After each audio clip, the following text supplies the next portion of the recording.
कानपुर के अनुदानित मदरसे में फिर से नियमों को ताक पर रखकर शिक्षक भर्ती के आरोप लगे हैं।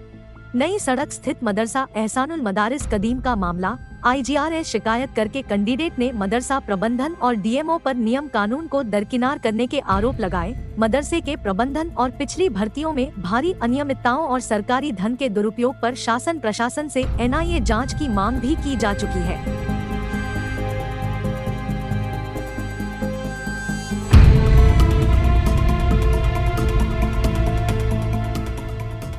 महानगर में 2 दर्जन सरकारी अनुदान प्राप्त मदरसों में भ्रष्टाचार जारी है। नई घटना नई सड़क स्थित मदरसा एहसानुल मदारिस कदीम की है। मदरसा प्रबंधन पर नए आरोप यहां पर खाली हुए 2 शिक्षक पदों पर भर्ती से जुड़ा हुआ है। आरोप है कि DMO कार्यालय की मिलीभगत से बिना अखबारों में विज्ञापन निकाले मदरसा प्रबंधन नियम कानून को ताक पर रखकर लाखों की घूस लेकर अयोग्य व्यक्तियों को सरकारी शिक्षक बनाने जा रहा है। पूर्व में भी ये मदरसा प्रबंधन आर्थिक गबन और अनियमितताओं के आरोपों से घिरा रहा है। इसकी मुख्यमंत्री पोर्टल पर शिकायत की गई। मामले में एक बड़ा छात्र संगठन भी पीड़ित की पैरवी कर रहा है। कांशीराम कॉलोनी निवासी हाफिज जैनुल हक चमनगंज के एक प्राइवेट मदरसे में मुदर्रिस है। उन्होंने बताया कि नई सड़क पर स्थित मदरसा एहसानुल मदारिस कदीम में 2 रिक्त हुए शिक्षक पदों पर भर्ती की सूचना मिली थी। उन्होंने एक पद पर शिक्षक की दावेदारी की थी। वहां बताया नहीं जा रहा था कि कब भर्ती का विज्ञापन निकालेंगे। इस पर 15 जुलाई 2023 को खुद मदरसे में जाकर प्रबंधक मुमताज अहमद और प्रिंसिपल हनीफ बरकाती को बाई हैंड आवेदन पत्र, आधार व पैन कार्ड, मुंशी और आलिम की मार्कशीट आदि दे दिए थे। कैंडिडेट ने अपने 8 वर्ष के तजुर्बे के बारे में बताया। खाली पदों को केवल हिफ्ज की पढ़ाई के लिए भरे जाने के बाद कही गई। अभी भर्ती प्रक्रिया नहीं कर रहे ये कहकर प्रबंधक ने टरका दिया था।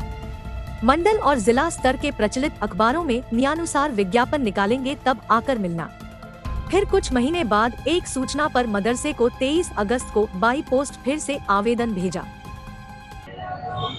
मदरसा एहसानुल मदारिस कदीम, नई सड़क 44/402, नई सड़क कानपुर नगर में ये मदरसा है। मूलगंज के पास परेड वाली रोड पर। और हमने जो अप्लाई किया था वो तहतानिया की पोस्ट थी, जिसमें मुंशी और आलिम सिर्फ 2 ही मार्कशीट लगती हैं, मुंशी और आलिम। तहतानिया का पद है ये। और हम ये कहते हैं कि अगर आप इंटरव्यू लेटर भेजें, जो भी काबिल हो उसकी आप नियुक्ति कर दें, लेकिन आपने ऐसा कुछ नहीं किया। सिर्फ भ्रष्टाचारी आप कर रहे हैं। और आप सीधे कहते हैं, प्रबंधक मुमताज साहब ने हमसे ये कहा हाई कमांड पावर मेरे पास है। हाई कमांड पावर उनके पास क्या है? क्या DMO हाई कमांड पावर है या Lucknow registrar high command power है? कि ये जो हाई कमांड पावर बोल रहे हैं कि मेरे पास है, जिस तरह का चाहेंगे उस तरह का भ्रष्टाचार करेंगे। तो इसमें हम लगे हुए हैं कोशिश में कि ये हमारे पास भी सामने आए ये खबर। पीड़ित हाफिज जैनुल हक का आरोप है कि मदरसा एहसानुल मदारिस प्रबंधन ने बिना कारण बताए आवेदन को अस्वीकार करके, बिना उनका इंटरव्यू लिए, उनको कोई सूचना दिए बिना मनमाने ढंग से दोनों खाली पदों पर 2 दूसरे गैर तजुर्बेकार लोगों की भर्ती प्रक्रिया शुरू कर दी। नियुक्त किए जा रहे कैंडिडेट्स में से एक तो जिला अल्पसंख्यक कल्याण कार्यालय कानपुर नगर का संविदा क्लार्क है, जिसको अध्यापन का कहीं कोई तजुर्बा नहीं। वहीं दूसरा कैंडिडेट एक मरहूम काजी साहब का बेटा है। पीड़ित ने अनसुनी किए जाने पर IGRS कंप्लेन कर डाली। मदरसा एहसानुल मदारिस कदीम प्रबंधन पर लाखों रुपए घूस लेकर नियमों की अनदेखी करके शिक्षकों की नियुक्ति करने का गंभीर आरोप लग रहा है। वहीं कहा जा रहा है कि इसमें DMO ऑफिस यानी जिला अल्पसंख्यक कल्याण कार्यालय की 100% मिलीभगत है। बता दें कि मदरसा प्रबंधन के खिलाफ ऐसे ही संगीन आरोपों की NIA जांच तक के लिए DM, CM और PM तक को हाल में ही अर्जी दी जा चुकी है। प्रबंधकारिणी में दूसरे सरकारी सहायता वाले मदरसे के प्रिंसिपल समेत क्लार्क के तौर पर प्रबंधक के पुत्र को गैरकानूनी ढंग से भर्ती करके सरकारी धन के गबन के आरोप है, जिसके बारे में अगली खबरों में खुलासा करेंगे। भर्तियां हो रही हैं, इन भर्तियों को रोका जाए। भ्रष्टाचारी प्रबंधक मुमताज अहमद के खिलाफ सख्त से सख्त कार्रवाई करी जाए। और अगर कार्रवाई में ज़रा सा भी डिले हुआ तो मैं ये समझता हूँ कि भ्रष्टाचार, कानपुर में भ्रष्टाचार का बाजार खुल जाएगा। हमें जो सूचना मिल रही है वो ये मिल रही है कि तहतानिया की पोस्ट पे डीएमओ ऑफिस में काम करने वाला, एक संविदा बेस पे काम करने वाला जीशान नाम का लड़का है, व्यक्ति है, वो व्यक्ति की उसमें नियुक्ति करा रहे हैं।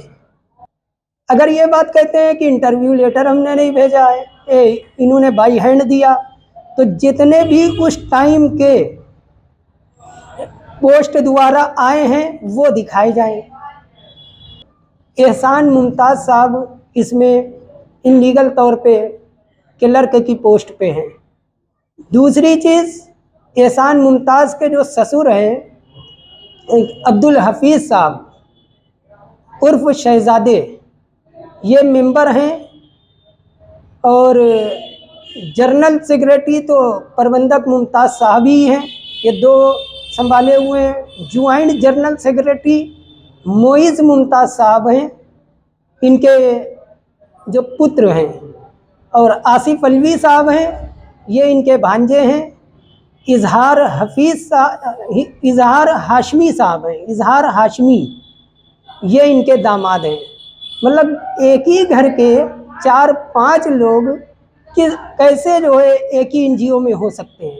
ये बहुत बड़ी भ्रष्टाचारी है। और इसमें डीएमओ साहब, जो अज्ञात लोगों से सूचना मिल रही है बराबर, वो ये मिल रही है कि डीएमओ साहब कानपुर मिले हुए हैं, उनकी मिली भगत में ये सारे काम हो रहे हैं। मदरसा एहसानुल मदारिस कदीम, नई सड़क, कानपुर नगर में 15/7/2023 को हमने बाई हैंड प्रबंधक मुमताज़ अहमद को अपना सारी डिटेल्स दे दी थी, जिसमें मुंशी की मार्कशीट, आलिम की मार्कशीट, आधार कार्ड, पैन कार्ड सब हमने दे दिया था, क्योंकि पता ही नहीं चल रहा था वहाँ पे कि ये रिक्ति पद कब विज्ञापन निकालेंगे। तो प्रबंधक मुमताज़ अहमद साहब ने कहा कि अभी रिक्ति पद की कोई जगह हमने नहीं निकाली है, जब विज्ञापन निकलेगा तो हम आपको इत्तला कर देंगे, पेपर में देख लीजिएगा, न्यूज़पेपर में, मंडल जितने मंडल स्तर पे जो अखबार आते हैं वो मार्केट में, वहाँ आपको विज्ञापन मिल जाएगा, समझ में आ जाएगा।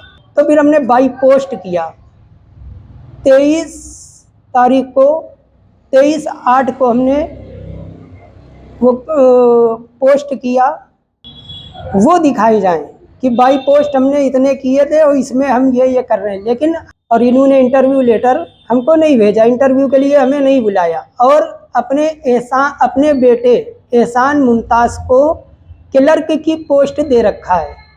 और दूसरी चीज़, अपने दामाद को कमेटी मेंबर बना रखा है, अपने बेटे मोइज़ मुमताज़ को ज्वाइंट जनरल सेक्रेटरी के पद पर रखा है। बस इतना ही मैंने दिया कि इसके सरकार से हमने विनती करी थी कि सरकार हमारी बात सुने और इस पे कार्रवाई करी जाए।